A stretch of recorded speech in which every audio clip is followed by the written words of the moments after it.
everyone, and welcome to another fun-filled edition of the CoCo Show. It's a show dedicated to the fun-filled, happy-go-lucky color computer family from the early 80s at the Radio Shack. I'm your good buddy, your good pal, Amigo Aaron, joined by a man who's frequented the Shack now and again, and sometimes the Radio Shack, I might add. I'll give you the Brent. I've lived in a shack, man. I sometimes wonder if I'm in one right now to record this. It's good to see everybody back for another round of the CoCo Show. This time out, Brent, we've got a real oddball game, a mysterious game. It's a game where I didn't have to take any notes. I just walked, I'm dead serious, just walked in. It's Eastworld Karate. Now, you know, I almost wore my karate gi out here. And then it occurred to me that the last time I wore it was in 10th grade. Yeah. And so I thought it'd be a bad idea to wear it now, but should have worn my brown belt out here. But we're both practitioners. Put it right around your throat. That's right. We're both practitioners of the karate from back in the day. Now, some of us stuck with it longer than others. I can't help it. I can't help it. My sensei kept breaking my face. Well, listen. This is, Aaron, he kicked me so hard he broke my glasses. Well, that's true. You know what happened? Here's how you failed in karate. Yeah, I didn't block. No, you spoke with him for a long period of time, and he couldn't help but want to murder you. I understand how the sensei. I've got a triple black belt in patience because of you. I get a new stripe every week. So, when you took karate? Yeah. What was your special move? I was a really good thrust kicker. Really? Yeah. You were a thrust kicker? Yes. Uh-huh. Yeah. Now, and I was a good thrust kicker, and I was great at my katas. Yeah. And I had several senseis, because like I said, they continuously kept accidentally hurting me. Yeah. It's so bad that Mom pulled me out of karate and would put me in somewhere else. That's why you became such a weenie. No. But you should have taken it. I did take it. You don't think they hurt me? Yeah. I was tough. You know, it's weird, because I've gotten in a few fights in my years, but not a ton, like actual fights. But it was a weird experience that I can vividly recall being on my feet and then not being on my feet. Yeah. Like I can tell you the both times that in my life that's happened. Okay. The first time it happened when I was a little bit younger, I was like 7. Yeah. And I took a soccer ball kick to the face that broke my glasses and laid me out flat. Yeah. I don't think I lost consciousness. Now, who delivered this? It was a organized soccer. I don't know. Well, there was your first mistake. And then when that sensei roundhouse kicked me into oblivion. Yeah. Was another time when you're standing and then you kind of come to and you're on your back and you can't see anything because your glasses are 20 foot away. And Mom's going like. Yeah. So those were halcyon days for me. You were gone, man. Karate training. You know, I of course, as the people know, was a third-degree brown belt in Kosatumi Seikan. I do believe you mentioned it several million times. You know, but even I had my favorite maneuvers. Which was? Because, see, kata, and for those of the uninformed or don't speak Japanese, kata is forms. It's where you come out and do a series of pre-planned maneuvers, sort of like a ballet of violence. But unfortunately, I'm not very good at ballet. But what I am good at is violence. I'd go in there and whoop a butt. Several times, at least one time, I was the third place in the tri-state, my age and weight class. Of course. Yeah, you had a good run that year. Well, I had a good run. But also, I got humiliated hundreds of times on my way to that trophy. My favorite maneuver was, people looked at me and they thought, look at this lumbering oaf. Which is fair. That's true. But what they didn't expect from me, and this is my favorite maneuver in all of karate, the lunge forward like an idiot. I would lunge, I would pull my front leg up and my elbow down, and I would box my hands like this. Virtually an impenetrable defense. As I sprung towards my nemesis, my enemy, his eyes was widened, because it's like a boulder coming at you. That's when I unleashed my secret weapon, the groin kick. I love that move. It never failed me. I will say, often caught illegal. Well, in some tournaments, you could not perform the I don't know what the Japanese term for groin kick is. Gronte kako. But when it probably wasn't that in retrospect. No, but way to insult an entire culture. But the problem is there's a secret way to defeat that. There's really two. One, just stand there and go like this, punch forward. And two, and this, I was humiliated by a guy I knew. I went to do my lunge, and all of a sudden the guy disappeared. I looked down, and he was on the ground with his legs sticking up in the air, and my groin descending on his foot. And I was like, well, that's the end of me. And that was the last tournament I ever went to. I knew when I was licked that I was licked. But I had a lot of fun into karate over the years. You know, I actually had a favorite stance. Yeah. I loved cat stance. Nico Hashidashi. Cat stance. Yeah, I loved it. Yeah, because that's the stance that the defensive wiener boy would take. I loved it. Yeah, well, no, I wasn't a defensive fighter. I was a very aggressive fighter. What's the stance where you lay down on the ground with your glasses broken and having bleed? I believe Mom caught it. Oh, God, what did you do? Yeah. You know, my son is not a karate practitioner. He does Gracie Jiu-Jitsu. Right. But he used to take another form of Jiu-Jitsu. And I remember the very first belt he ever earned at this belt test, there was this huge conglomerate of people there. And Luke was tiny. You remember how small he was? Yeah, he's grown a lot recently. So they thought the only way to celebrate the victory of his belt test was for everyone in the gym to pile on top of him. And he is still traumatized. We just talked about it yesterday. They almost killed my son with a dog pile. So there you go. Sometimes you just got to get out of karate while the getting's good. And that's a good lead-in for this week's game. Let's have a look at Brent.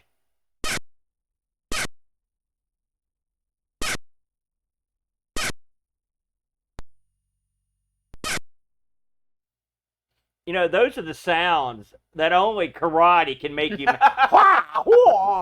The beautiful sounds of Eastworld Karate. So, let's talk about Eastworld Karate, the Brent. All right. This is a game of mystery. It really is. Where did it come from? Dunno. Like, who made it? Don't know. It was published by these. Now, get this. I don't even know what this is all about. It was published by an outfit called the St. John's Gallery. Out of New York. We know they were the publisher because there's one ad that was ran in the side of a rainbow in the back of the magazine in the column area. Sure. This game was $21.95. You know, hey, they were giving it away at that price. Oh my God. You know, but that's the only thing that we've ever seen about the game. It's amazing how little information there was on this thing. I've pulled up the listing here so I can read you the description of the game. Eastworld Karate. This is directly from the Rainbow ad. The ultimate karate game. 64K. Dozens of full-color, smoothly animated assassins and ninjas, and high-res screens. Battle solo or another player. $21.95. And in case you're wondering about the St. John Gallery, it was out of New York and Mount Sinai, New York.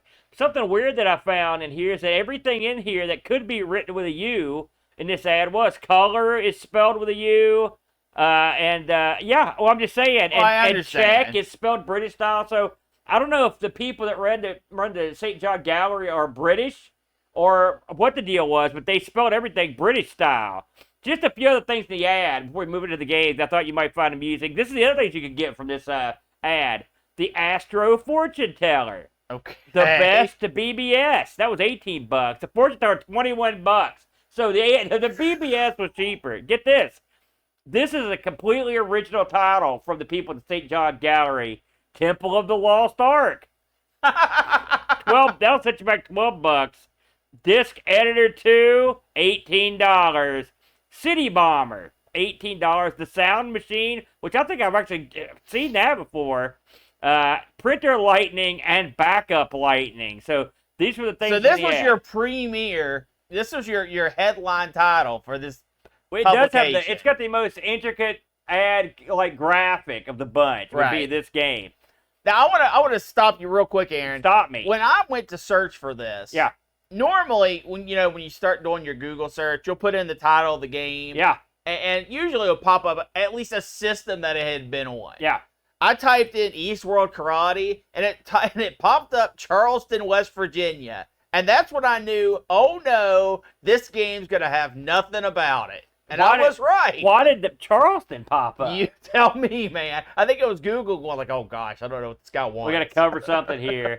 So I will say, here's an interesting bit. This is how you know the game has no action. There are no videos. I repeat, 0 videos on YouTube. I'm going to be uploading the footage. All the footage you're seeing here is footage I shot on my house, my computer. That's me playing the computer on every one of these shots. All the graphics I had to make. All the screenshots I had to make. In fact, even that screen I just put up, I had to make. There was nothing. This has nothing. So this is the game that has nothing. Now, with all that said, the game that has nothing actually has something. This is written in a sort of a mostly in BASIC with some machine language. If you check L. Curtis Boyle, who also couldn't find anything about this, he did mention that the machine language and the digitized sound effects. This thing supports the CoCo sound cartridge, which is impressive. It also has whatever that sound is that you heard when the game was loading, was coming in, the sort of like karate noises. Yeah, it has those, and so it does have those. That's all the sound, by the way. Oh yeah, that's all you get. So when the game comes up, you're going to see a cracked screen. And then, which apparently this is the only copy of this, because everyone I've ever seen was exactly the same. And when this comes up, you are offered several choices. Do you have the speech pack for the CoCo? Which speed would you like? You can have normal, double, or triple. And if you have the CoCo 3, which I do, you can enable the triple speed. Yeah, it recommends a CoCo 3 for triple speed. I recommend the CoCo 3 myself because, well, for a couple reasons. It's awesome, but also, you don't want normal. No, sir, you do not want that. I don't know. If you were studying to make some kind of, like, flip book, I can see where this would come in handy. A flip book? Yeah, I guess you're right. So, Brent, your thoughts as this thing honed into view? I'd like to get your thoughts early on. I was like, okay, cool, title screen. Well, first of all, the whole loading process, every segment of this thing loading takes a bit. Yeah. Every little step along the process takes a bit. So I was like, okay, cool title screen. And then it asked me the speed. Unknowingly. Hold on a second. No, it did not have a cool title screen. The crack group put together something, but who knows what this actually had. Well, I can only refer to the material that I was given. Even that I wouldn't call cool. It was cooler. You're just looking for a way to put your name in there. So you choose how many you speech pack, choose players, and you notice that everything is just text prompts. Yeah. Which I thought was odd. That's the basic. Yeah, I know. Well, I'm aware, but I thought that was odd. And when I first played it, I played it at speed 2. Yeah. 2. And I loaded it up, and it goes like, okay, where do you want to fight? And there's like a bajillion choices. 16, I believe, yeah. And I was like, oh, well, that's interesting. And it was like, do you want to fight a ninja? And I was like, no. Yeah. Because I was like, my God, this is a lot of prompts before I get to the game proper. Yeah. I wonder what it's hiding. And then I found out what it was hiding. Well, you know, the game is, it doesn't hold your hand. I mean, when you're picking these, like, do you want a ninja? I don't know. I don't know if I want one. What speed would I don't know that either. You know, so you're trying to figure it out. Yes. Like, and I will say, when you're presented with 16 different locations, now we'll get to why that's not necessarily true in a second. But you're like, holy smokes, just look at all these locations. Like, my personal favorite, the bedroom. Like, what's happened to cause that fight? Yeah. I don't want to know. Or church. Yeah. Let's fight at the church. But once you pick a cool background, you're presented with your 2 characters. Now, it's one of 3 characters you're going to be presented with. You've got 2 full-on professional karate guys. Yes. And they're, by the way, we weren't allowed to wear colored outfits when I was in karate. So clearly these men are masters. You've got a red guy and a blue guy with both have black trousers. Literally just palette swaps. But you've also got the ninja. He's all black. Yeah. He looks pretty good. I thought the ninja I thought the ninja looked horrible. Why? Well, depending on what background you're playing him on. Well, we'll get to that. So Once you've done all this and you pick your background, then it's time for the game to load up. Now, this game loads up and you go. There's no way it says go. You get this noise that you hear, which means go, but it's an unusual noise. It's almost like a click, I guess is basically what it is. Now, I talked to Brent before the show to confirm what I already knew, and he confirmed it because we didn't. Neither one of us would look like idiots because there's a lot of mystery surrounding this game. We don't want the press to get a hold of anything that we screw up. A lot of people think when you play this game that you hold the button down and hit direction, things happen. That's not true. The button doesn't do anything in this game. I mean, nothing. Yeah. Also, there's no movement in this game at all. You stand your ground and fight. There's no retreat. It's the old battle at a phone booth. Yeah. They should have put a phone booth in this. That would have been in the background. Your joystick, if you move diagonally forward or diagonally down, you will perform one of several maneuvers. You will perform a strike. So let's go through them. You've got your flying, jumping, leaping head kick. Yes. All right. You've got your roundhouse kick to the face. All right. Those are both up attacks. You've got your thrust kick. Yes. Okay. Your personal favorite. That's middle. You may also say back heel kick, but it's more of a thrust kick. It's a thrust, yeah. Then you've got your punch. Yes. All right. Those are both middle attacks. All right. Am I missing anything? And not that I can recall so far. Okay. You could also, if you pull down, guess what happens? You duck. Yep. If you pull backwards, you have to, there's blocking. You will engage a block. Now, your guy does the old arm gimmick, blocking and blocking. And depending on the position of the joystick, I'm not going to lie to you, I was not the master of blocking. How did you fare? Blocking is it's odd because blocking middle will not always block attacks coming at your middle. Right. And to block things coming at your face, if you aren't ducking, blocking is not reliable. Right. If you are ducked and your opponent does a head kick, you will dodge the attack. That is the only constant I found with defense. Now, you have difficulty levels for the computer. 1 being super easy, allegedly. 4 being completely invincible. All right, that's according to the actual game.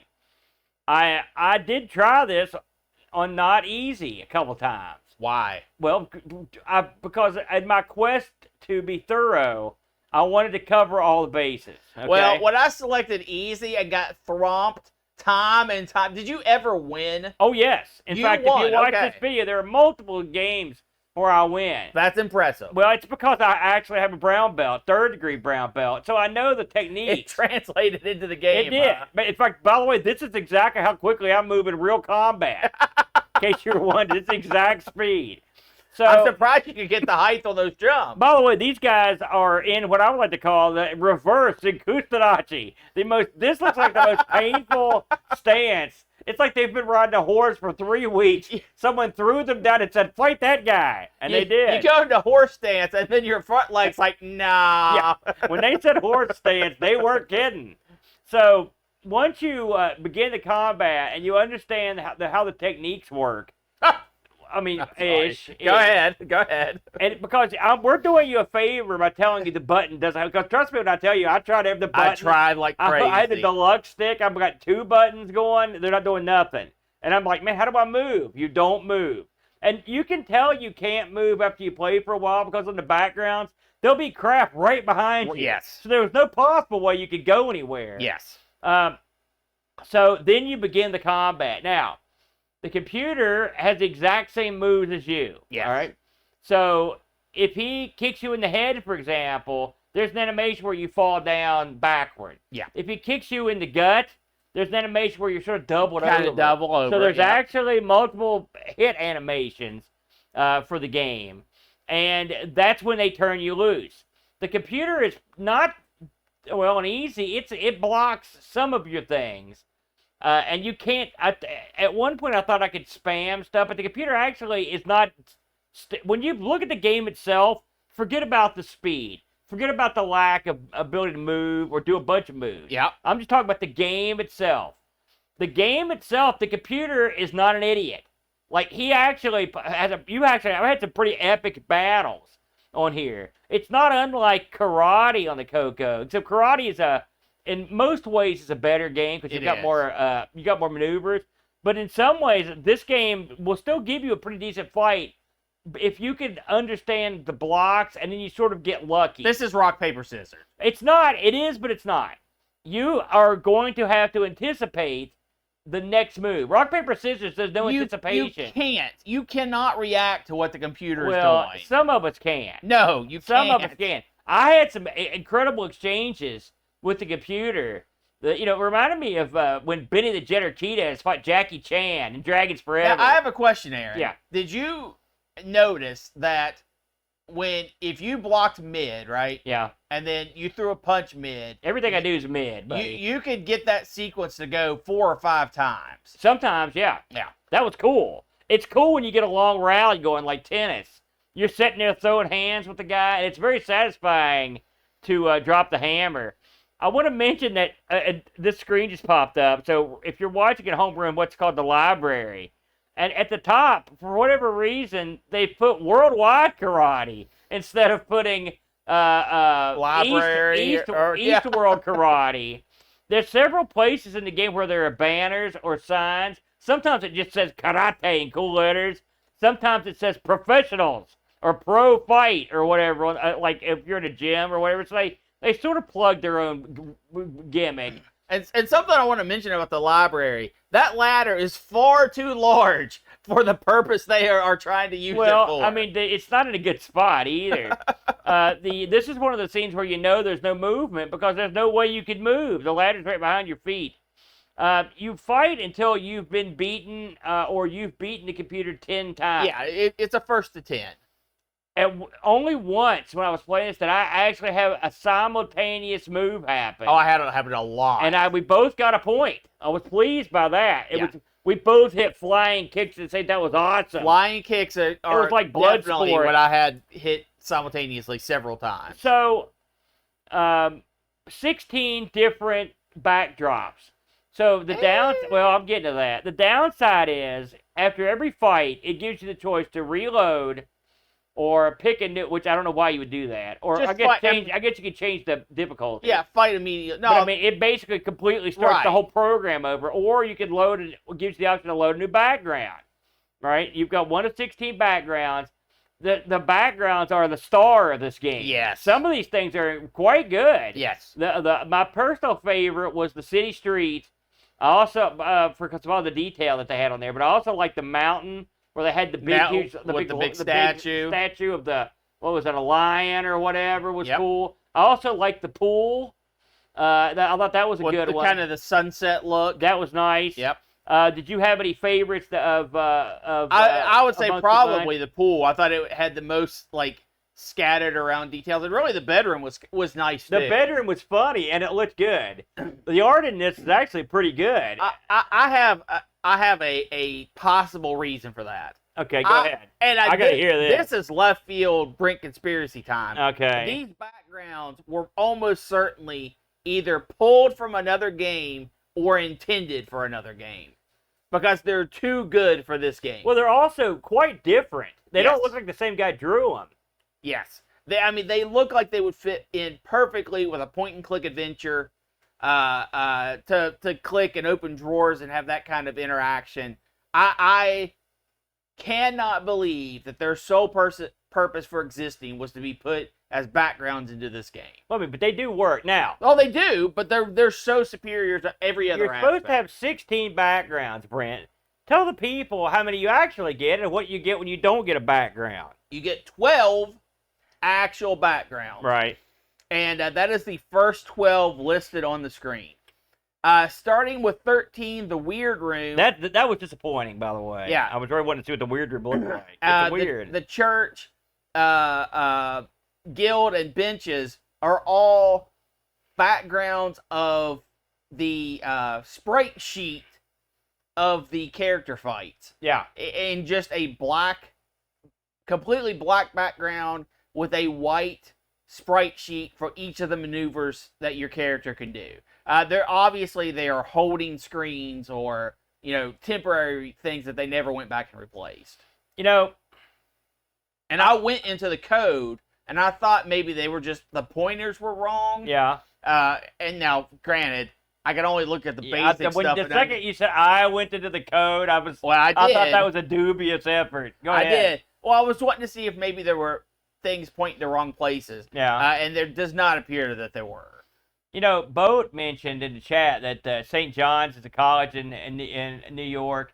Maybe they had some kind of student project where they just had them send in art. Hey, use this paint program, make some good art. If so, it's unfortunate those people didn't get credited because they're absolutely the best part of the game. To be fair, even the people that made the game I'm didn't aware. get credited. So I'm aware. There are no credits. I should be, there is so little out there on Eastworld Karate, so I'm going to issue this. If you were involved in the production of this game and you're watching this, the only video on YouTube that's about your game, please contact me at argpresents@mail.com because I'd love to talk to you about your game. Or drop a comment. Yeah, either one. So now it's time for me to talk about what I thought about this game. Thank you, transition. Yeah, because it is. It's just the way it is. So when this thing first came up, because I didn't know what to expect. I've never heard of this game. When they picked it in the committee, I was like, what is this? Are they drunk? What's happening? Where am I? My leg hurts. All these things went through my head. Yes. And so when I loaded up the game and it started, I was like, oh my God. What? Because I tried it on the normal setting. I was like, what is this? And then once I understood the controls, I was more appalled because you could do nothing. But then when I realized that I was going to be generating the actual video for this, so I'm like, okay, I'm going to settle in for a nice long play, okay?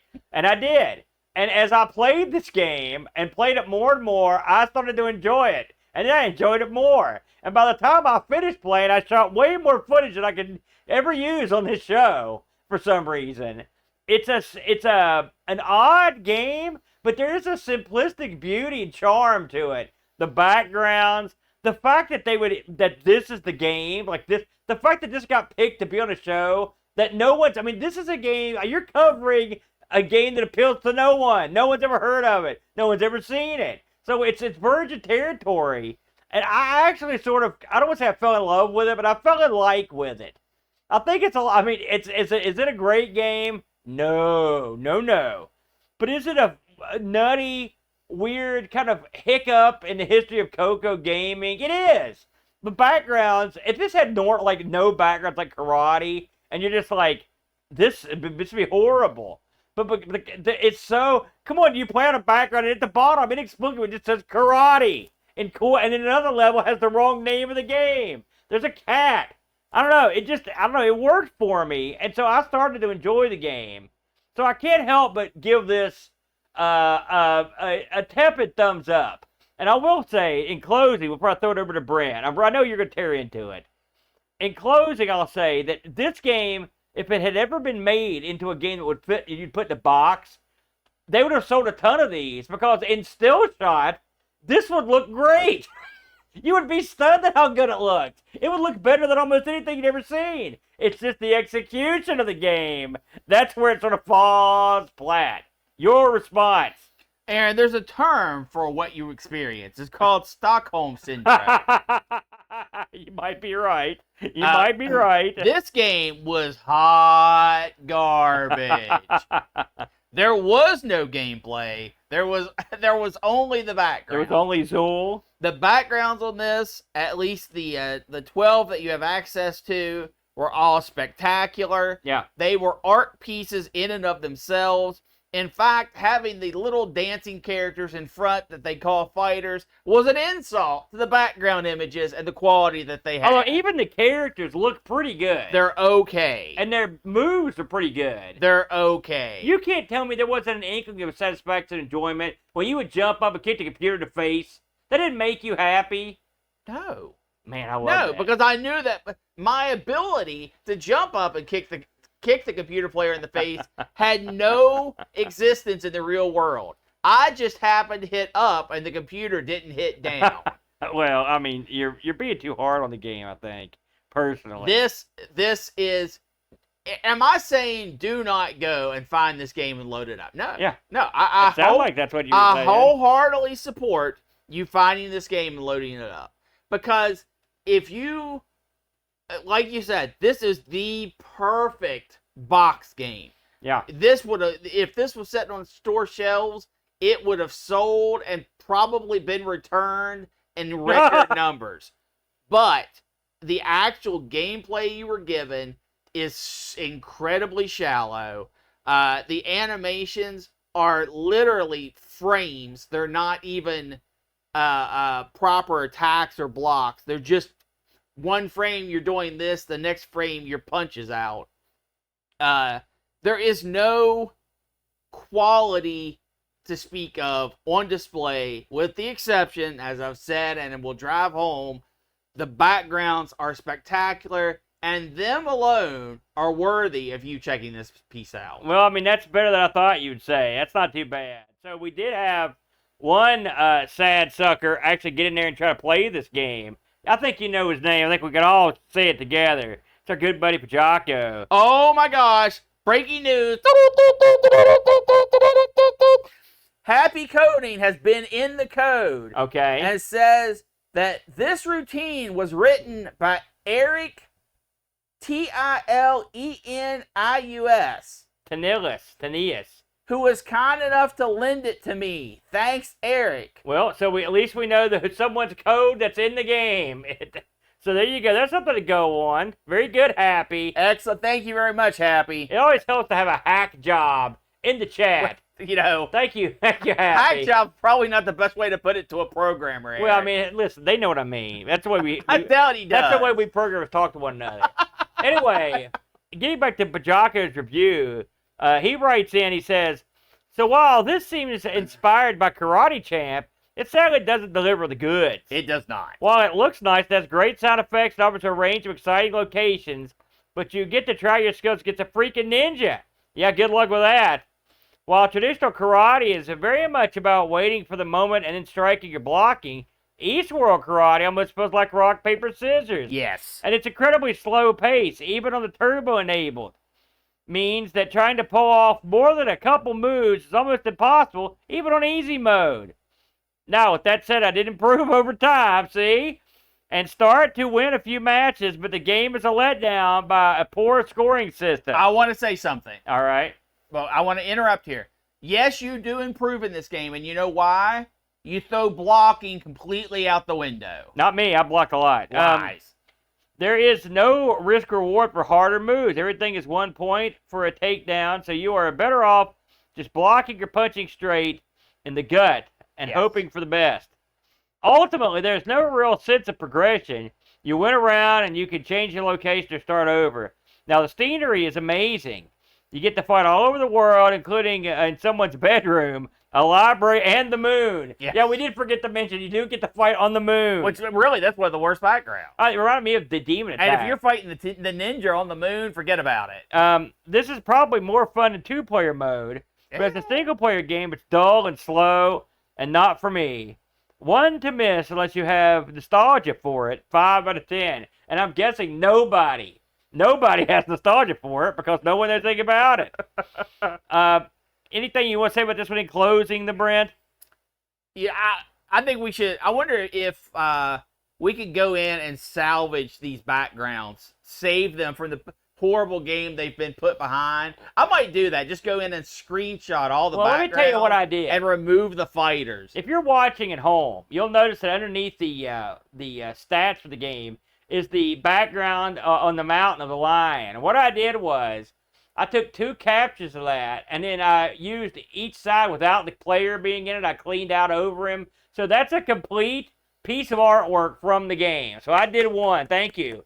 I also fully revamped the city scene to use as a thumbnail for the show. Right, so, yeah, that's altered from many pieces. Right, but I'm just saying, that tells you that the quality of the art in it is fun. It's worthy to fiddle around with. So I think that's neat that the art looks so good. Yeah, and good job with Happy. Once more, just to mention, he says he found in the code, this routine is written by Eric Tanius, who was kind enough to lend it to me. Thanks, Eric. So we at least And then know he that- does follow up. There's a company called Blue Talon that was bought from Microsoft in 2019, who Eric Tanitas was the CEO of. And look, for more information for the chat, we should just put them on the show. Rainbow Magazine from 1985 states that Eric Tanitas is a junior at Walt Whitman High School in Huntington, New York. He is currently designing a work/textbook for the school's basic programming course. This is for Petzl. Oh, Aaron, we've got homework. We're going to have to find this guy. So they've used this little niggle to actually find some, do some detective work in real time. So, and by the way, this game's worth it. That's for sure. Yeah, if he was in high school in 85, that puts him just a little bit older than you. Well, do you have to go there? What? No, I didn't. I was in high school in 85. Okay. I said a little bit older than you. So So that means we should try to hunt this guy down. Be sure in the description to put his name, so if he's ever Googling himself, this video might pop up. And if he somehow stomachs listening this far into the footage, yeah. Please contact us, Eric. We have many questions. Very, very, very good. Very fun there. So, that was Eastworld Karate. We probably squeezed more out of that than we possibly could have, thanks to chat. Thank you, chat. You did a good job. Brent, the CoCo Show is done for another week, but we're coming back. We'll be back on the CoCo Show just before Halloween, August 26th. Another August CoCo 26th? Show, or October, There excuse we me. go. I'm me dumb. And we'll be back with another one. And do you know what we're going to be playing on this one? We're going to be playing. This was a tie in the game selection committee, the Brent. If you can believe that, because there's so many hot tickets that everyone's fighting to see which one gets through. This was a tie between Juno and Kix, and the winner on a coin flip, I might add, was Kix. QIX kicks? QUIX. Ooh. That's the non-proprietary version. And you know how they do it on the CoCo. I do. The Brent. That's how they do it right there. So that'll be coming up October 26th. Now, next week, the retro rotation spins around again, the Brent. And we'll be coming back with R. Sinclair. This will be a R. Sinclair ZX Spectrum Next edition. Ooh. Just in time for the end of the Kickstarter, which actually it ended, I think, today, with they're right around 3 mil, I think. And by today, he means August 18th. Right. I think this is the largest Kickstarter of all time, or something like It's crazy. They made a ton of money on this thing. But we'll be looking at Shovel Adventure, The Next Quest.